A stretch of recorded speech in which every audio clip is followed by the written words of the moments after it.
आप लोगों का एक हमने सोशल मीडिया पर सॉन्ग देखा है और उसकी जो फर्स्ट लाइनें हैं, जो राहुल गांधी है, वो खुद भी अपने मुख से कह रहे हैं, नफरत के बाजार में मोहब्बत की दुकान खोल रहा हूं, कि नफरत के बाजार में मोहब्बत की दुकान खोलने जा रहे हैं।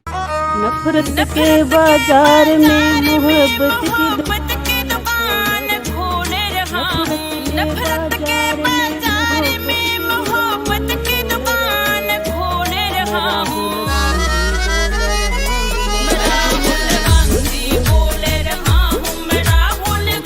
वाला जी ने गाए, मतलब फीमेल में सबसे ज्यादा जो मेरे हिट सॉन्ग रहे हैं, जैसे कि चलेगा डाठा मार के,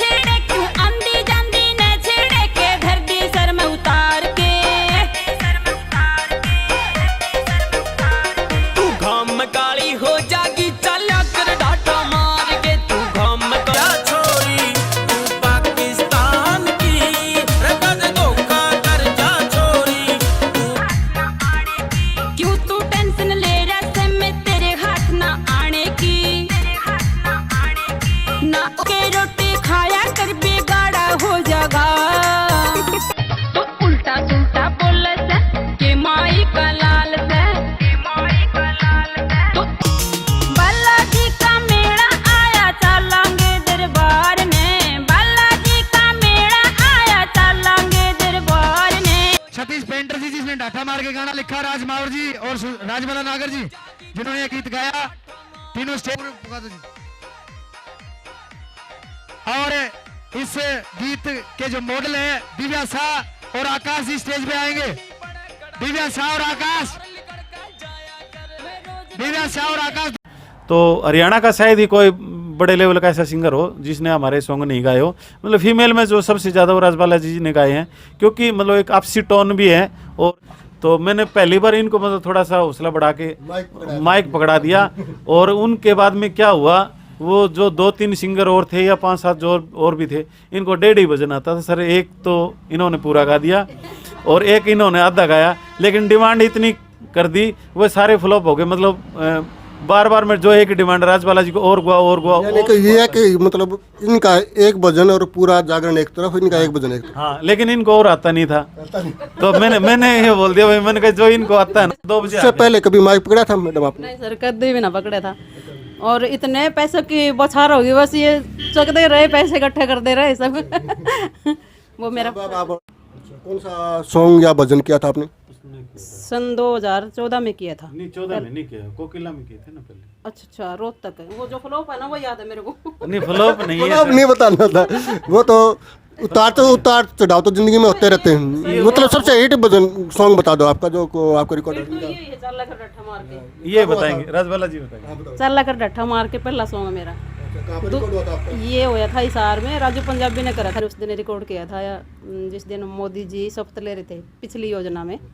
हाँ जी, 9 साल पहले शब्द ले रहे थे आप रिकॉर्डिंग। हाँ जी हाँ। फिर राजू हंसने लगे, बोले कहता जी छोरी खड़ी माइक पर या फिर मोदी खड़ा है।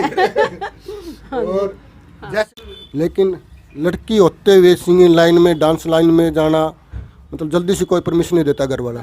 उसके बारे में आपको किस प्रकार से संघर्ष करना पड़ा? आपका परिवार का कितना साथ रहा? मेरे परिवार का साथ सबसे पहले मेरी माँ का इधर रहा जी सर, क्योंकि मेरे घर वाले ने, मैंने पूछा सो सिलाई हुई थी मेरी सिस्टर घर पे, मैं कहने लगी मेरा भी शौक है, मतलब ये मैं भी गा लूँगी कि तो आप गाने लगा रहे हो, आपके सॉन्ग आओ है, सैकड़ों सॉन्ग है उसके। तो फिर वो बोली कि मेरे जीजा ने पूछ ले, मैंने पूछा तो मना कर दिया उन्होंने, बोला नहीं ये लाइन ठीक नहीं है। साथियों, मैंने लाइव हरियाणा अंचल पर आप सभी का स्वागत है। आज हम शुरुआत करने जा रहे हैं, कुछ हमारे जो हरियाणवी कलाकार हैं, कुछ हमारी संस्कृति को, हरियाणवी संस्कृति है उसको बढ़ावा दे रहे हैं, उनका इंटरव्यू शुरू करने जा रहे हैं। आपको हमारे चैनल पे आगे आगे ऐसी नई नई कलाकारों की वीडियो देखने को मिलेगी। आज हमारे साथ हैं हरियाणवी कलाकार व लेखक पेंटर सतीश और राजबाला नागर, जो हरियाणवी संस्कृति को कह सकते हैं कि खूब पूरे ही भारत में बहुत ज़्यादा बढ़ावा मिला है। इनका नाम जो सतीश पेंटर है, आपको हरियाणा में नहीं बल्कि पूरे भारत के अंदर आपको सुनने को मिला होगा।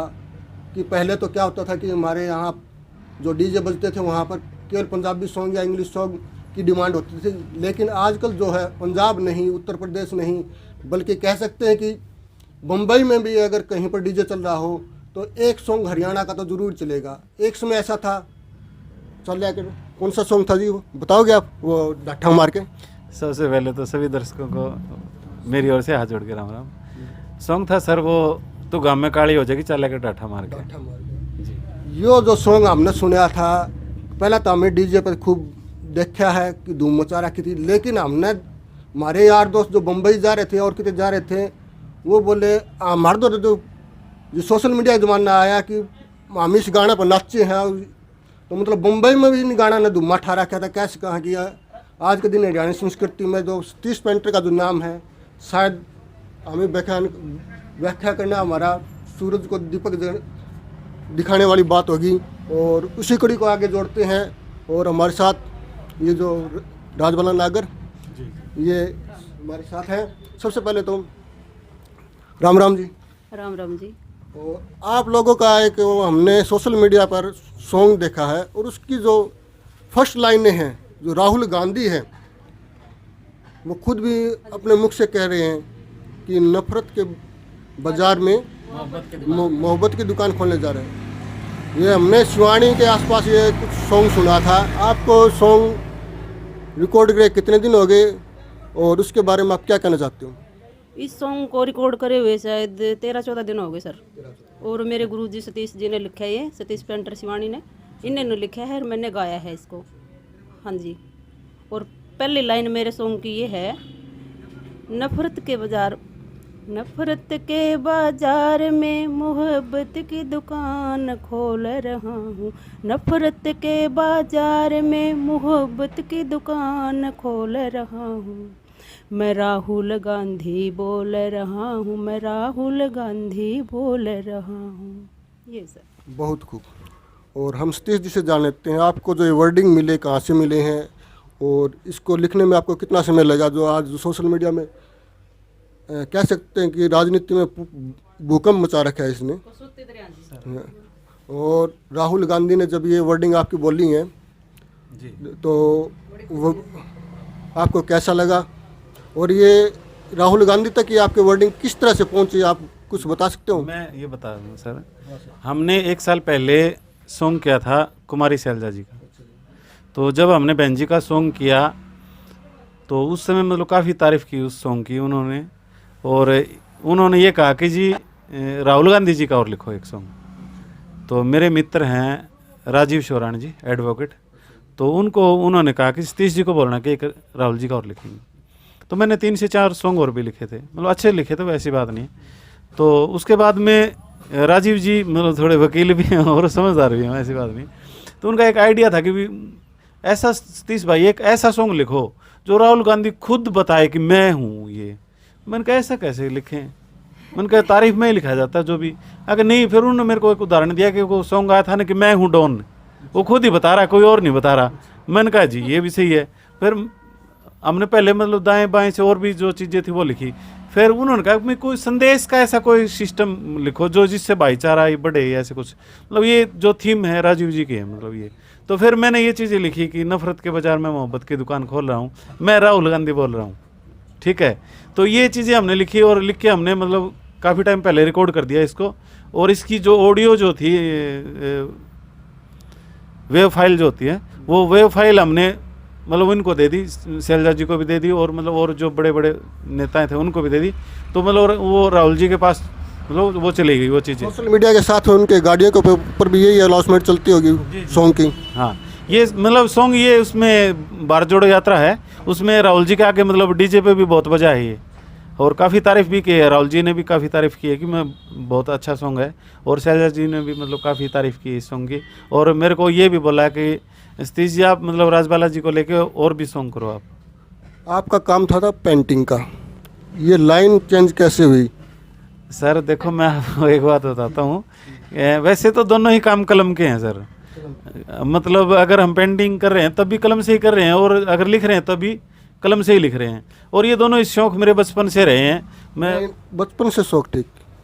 एक जो लेखक होता है वो अलग होता है, आप प्लस में सिंगर भी हो, आपकी गायकी भी देखी है, खासकर जो हरियाणवी देखी है वो कुछ अलग ही हटके हैं।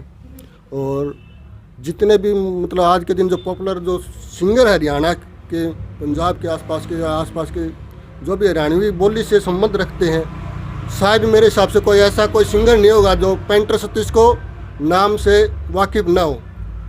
और आपने जो गायकी कहते हैं, सिंगिंग कहते हैं, उसके लिए तो ट्रेनिंग लेनी पड़ती है, रियाज करना पड़ता है, कोई गुरु भी होते हैं।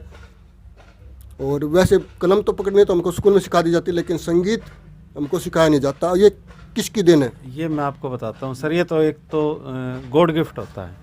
ये मतलब बचपन से ये चीज़ें कुछ पैदाइशी पैदा होती है इंसान के अंदर। उसके बाद परिवार में तो कोई सिंगिंग थी नहीं करता सर। उसके बाद में मतलब मैंने थोड़ा सा जब होश संभाला तो जो मेरे गुरुजी हैं मासी दीवान सिंह जी सिंगवा वाले, तो वो प्रोग्राम वगैरह करते थे, हम बिल्कुल बच्चे होते थे, तो हमें देख के बड़ा शौक होता था कि भाई जैसे ये एक आदमी है, ये खड़ा है और हजारों आदमी इसकी मुंह की तरफ देख रहे हैं, मतलब इसमें यार ऐसा क्या है कि जो नहीं कहते ना, एक भूख बड़ी चीज़ है, आदमी को क्या से क्या करना सिखाते हैं। किसी को भूख होती है रोटी की, किसी को भूख होती है कला की, किसी को सिंगिंग की, किसी को आपको सिंगिंग की भूख थी। नहीं सर देखो मैं आपको बताता हूँ, ये मेरा शौक रहा है, मतलब शौक था मेरा। और उसके बाद में काफ़ी कलाकारों ने मेरे सॉन्ग गाए हैं, और जो ज़्यादातर जो सॉन्ग गाए हैं वो राजबाला जी ने गाए, मतलब फीमेल में सबसे ज़्यादा जो मेरे हिट सॉन्ग रहे हैं, जैसे कि चलेगा डाठा मार के, ना ओला ना डाठा, छोरी पाकिस्तान की, बिजली कड़े पड़ेगी। ओहो, पाकिस्तान में धूम अठा क्या बताऊँ थे। हाँ सर, मतलब उसका तो है ना, ये भी हुआ था कि पाकिस्तान से मतलब काफ़ी धमकियाँ भी आती थी हमारे पास। और राजू जी के लिए भी, राजू पंजाबी जी ने गाया था वो सॉन्ग, और राजमा और जो है उन्होंने मेरे काफ़ी सॉन्ग गाए हैं। तो हरियाणा का शायद ही कोई बड़े लेवल का ऐसा सिंगर हो जिसने हमारे सॉन्ग नहीं गाए हो। मतलब फीमेल में जो सबसे ज़्यादा वो राजबाला जी ने गाए हैं, क्योंकि मतलब एक आपसी टोन भी है, और ये मेरी शिष्य भी है, मतलब साथ में ही रहते हैं हम करीबन 15 साल से। तो आपसी का थोड़ा सा तालमेल का भी होता है, भाई हमें ये कैसा करना चाहिए।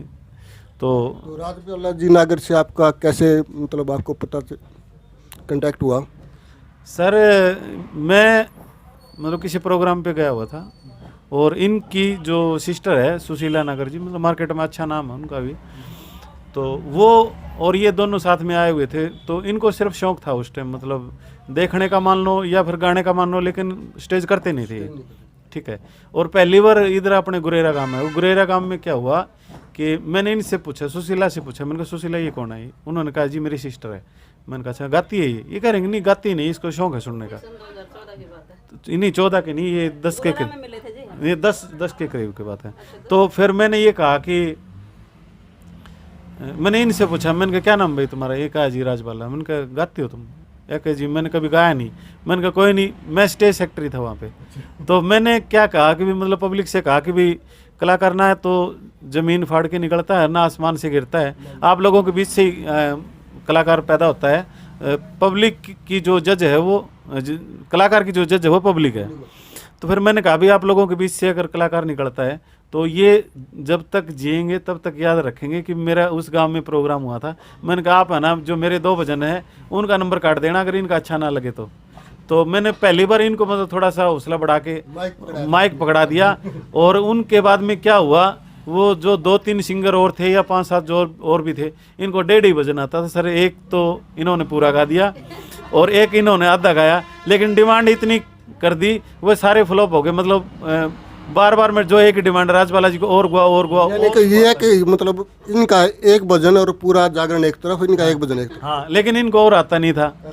तो मैंने ये बोल दिया भाई, मैंने कहा जो इनको आता है ना उतना इन्होंने गा दिया। और मतलब खूब इनके पास मतलब खूब इनाम आया। रिपीट कर दिया सर 2-3 बार को। हाँ, फिर मैंने कहा भाई ऐसा करो कि इसी भजन को दोबारा सिखवा देते हैं। तो उसके बाद मैं सर 2 बजे उससे पहले कभी माइक पकड़ा था मैडम आपने? नहीं सर, कभी भी ना पकड़ा था। और इतने पैसों की बौछार होगी, बस ये चकते रहे, पैसे इकट्ठे करते रहे सब। वो मेरा आप अपना वो बता दो, आपका करियर कहाँ से शुरुआत हुआ, किस प्रकार से? ये जो गुरुजी बता रहे हैं नहीं, बस यहाँ से शुरू हुआ जी। शौक तो बचपन से था सर। उसके बाद आपका स्टूडियो में सिंगिंग पहली रिकॉर्डिंग कब हुआ आपको याद है? हाँ जी याद है। कौन सा सॉन्ग या भजन किया था आपने? सन 2014 में किया था। नहीं 14 में नहीं किया, कोकिला में किए थे ना पहले। अच्छा, रोहतक है वो जो फ्लॉप है ना, वो याद है मेरे को। नहीं फ्लॉप नहीं है, अब नहीं बताना था वो तो उतार चढ़ाव तो जिंदगी में होते रहते हैं। मतलब सबसे हिट भजन सॉन्ग बता दो आपका जो आपका रिकॉर्ड चल कर डट्ठा मार के, ये बताएंगे राजबाला जी बताएंगे। चल कर डट्ठा मार के पहला सॉन्ग मेरा। कहाँ पर रिकॉर्ड हुआ था आपका? ये होया था हिसार में, राजू पंजाबी ने करा था रिकॉर्ड इसको। हाँ जी, जिस दिन मोदी जी शपथ ले रहे थे पिछली योजना में। हाँ जी, 9 साल पहले। उधर शब्द ले रहे थे आप रिकॉर्डिंग? हाँ जी हाँ। फिर राजू और हंसने लगे, बोले कहता जी छोरी खड़ी माइक पर या फिर मोदी खड़ा है। और जैसे मोदी ने धूमाट उठाया पूरे भारत में, और आपका सॉन्ग ने भी मतलब पूरे भारत में नहीं, बाहर भी शायद विदेश में भी जो बहुत प्यार दिया जी मेरे को, बहुत ज़्यादा प्यार दिया इस सॉन्ग में, बहुत प्यार मिला मेरे को जी। जो यहाँ के हमारे भारत के जो विदेश गए हुए हैं वो भी मतलब गाड़ियों में कहीं पर सॉन्ग चलाते थे। सऊदी अरब में जैसे अमेरिका, ऑस्ट्रेलिया, वो वहाँ से हमारे पास फ़ोन आते थे। और सर मेरे को उस टाइम ये लगता था कि ये कोई बेवकूफ़ बना रहा है हमें पता नहीं होता था नहीं, मतलब इधर से फ़ोन आ जाएंगे। लेकिन वो ऐसे आता थे जैसे 347 से 218 ऐसे, मतलब छोटे छोटे नंबर आते थे। तो फिर बाद में पता चला सर। और आपका जो अभी ये वीडियो वायरल हुई है, वीडियो वायरल क्या मतलब आपकी जो लाइनें वायरल हुई हैं, नफरत के बाजार में मोहब्बत की बेच रहा हूँ, नफरत के बाजार में मोहब्बत की दुकान खोल रहा हूँ, मैं राहुल गांधी बोल रहा हूँ। ये शब्द मेरे सॉन्ग के हैं जी, मेरे गुरुजी ने लिखे हैं, सतीश जी ने, और मैंने ये गाए हैं। और ये 2 लाइन बार बार बार बार हर कोई बोल रहा है, बच्चा बूढ़ा जवान सब कोई। लेकिन आज तो देखा जाए तो पूरा भारत में राहुल गांधी जी पैदल यात्रा पर निकले हुए हैं, और उसके अंदर तो बहुत ज़्यादा वायरल हुआ है ये। और खुद सोशल मीडिया पे भी हमने वीडियो देखी, राहुल गांधी ने ये वर्डिंग बोलती शत्रुघ्न सिन्हा ने भी बोली है जी, शत्रुघ्न सिन्हा ने भी बोली है, और काफ़ी और जो बड़े बड़े नेता अभिनेता उन्होंने भी बोली है लाइन। अब आगे आपका जो सबसे पहले तो आप बता दीजिए, आपका जीवन में उतार चढ़ाव तो आता रहता है, लेकिन लड़की होते हुए सिंगिंग लाइन में, डांस लाइन में जाना मतलब जल्दी से कोई परमिशन नहीं देता घर वाला, उसके बारे में आपको किस प्रकार से संघर्ष करना पड़ा? आपका परिवार का कितना साथ रहा? मेरे परिवार का साथ सबसे पहले मेरी माँ का इधर रहा जी सर, क्योंकि मेरे घर वाले ने, मैंने पूछा सुशील आई हुई थी मेरी सिस्टर घर पे, मैं कहने लगी मेरा भी शौक है, मतलब ये मैं भी गा लूँगी कि, तो आप गाने लगा रहे हो, आपके सॉन्ग आओ है, सैकड़ों सॉन्ग है उसके। तो फिर वो बोली कि मेरे जीजा ने पूछ ले, मैंने पूछा तो मना कर दिया उन्होंने, बोला नहीं ये लाइन ठीक नहीं है। मैंने फिर मेरी माँ को बुलाया, मेरी माँ मेरे सासुर है मेरे घर पर आई, मेरी माँ ने उनको मनाया, तो माँ ने भी गए सर, और जो खर्चा वर्चा लगा वही मेरी माँ ने मतलब सेटल मेटल करवा दिया थोड़ा सा। हाँ जी। उसके बाद आपके हस्बैंड कैसे मतलब आप राजी हुए, सपोर्ट करते हैं बाद में? सपोर्ट करते हैं जी, पहले नहीं करते थे, अब करते हैं, बहुत ज़्यादा करते हैं अब तो। लेकिन हरियाणवी संस्कृति का जो एक तरफ से मतलब मिट्टी के अंदर दब चुकी थी, उसके बाद आप जैसे नए कलाकार उभर के आए, तो अब इस संस्कृति को कुछ जान मिली है, तो उसके बारे में आप नई युवा संस्कृति को, युवा मतलब पीढ़ी को क्या कहना चाहते हैं? युवा मतलब सबसे पहले तो बहुत सी अभद्र भाषा में भी बोला जाता है कि हरियाणा की जो बोली है खड़ी है, अड़क है, लेकिन जो संस्कृति में अपना जो मिठास होती है वो लोग बहुत कम दिखाते हैं, उसके बारे में आप क्या कहना चाहिए? सर उसके बारे में यही कहना चाहूँ, ये लफ्ज़ों में बोल रहे हो या फिर सॉन्ग में लाइन गा रहे हैं हम, उसमें सब बेहतर होनी चाहिए, और बढ़िया जो किसी बात से हमें किसी को मैसेज दे सका इस जनता को, तो ऐसा ही कुछ होना चाहिए जी, ना कि गलत गा के हिट होना, वो भी अच्छी बात नहीं समझते हम। राजबाला जी आपका बहुत बहुत आभार, जो हमारे लिए, हमारे दर्शकों के लिए जो समय निकाला, और हमें पता चला था कि ये बहन सुशीला जी यहाँ पर आई हुई हैं, कि वो पता चलते ही हमने सोचा कि इनका इंटरव्यू लिया जाए, कि काफ़ी समय से इनके वीडियो वायरल हुए हैं और सॉन्ग भी सुने थे, कम से कम आज जाकर मुलाकात तो की जाए। मेरे को मौका मिला, मैं आपका बहुत बहुत आभार करता हूँ, हमारे दर्शकों की तरफ से भी धन्यवाद। राम राम जी। बाकी नाम सुशीला, नाम